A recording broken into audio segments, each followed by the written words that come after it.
tingkayad nyo at lalakad kayo, nandito po ang ano niyan, ang bigat. So dapat, pag ginawa nyo yun, ganito, tingkayad. Itaas mo ganyan. Yan. Tapos lakad, at tingkayad. Dito. Okay lang. Okay lang. Kasi nag-a-analyze pa naman tayo. Sige, lakad nyo. Yan. Ay, sakit. Ayun.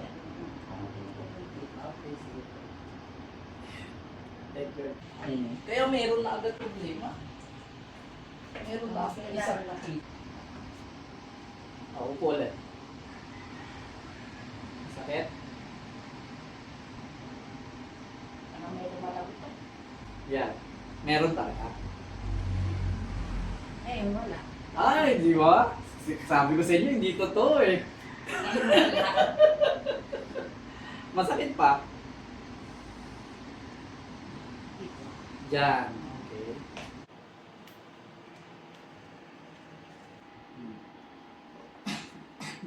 Ngayon. Upo yan? Oo. Hindi pantay. Huwag naman natin pantayin. Pupunin ng video. Yan. Ito naman sa Dito nyo nararamdaman, di ba?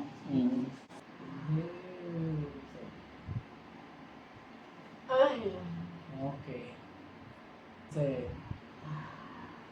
Okay. Okay. Sol! So, 5.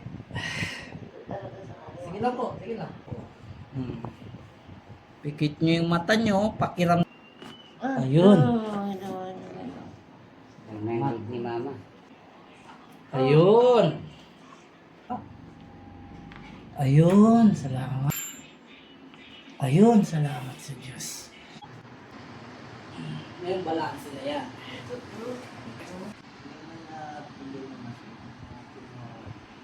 Tatalikod kayo sa akin. Tatalikod. Yan, tapos, relax. Baw pa. Para maibigay nyo yun. Okay, tama yan. Relax. Okay. Lakad ulit. Lakad. Ito naman yung nakaramdam. Sige, lakad pa tayo tapos. Isa di ayos na. Wala na. Oo. Alam nga namang gagamutin ko yung saig.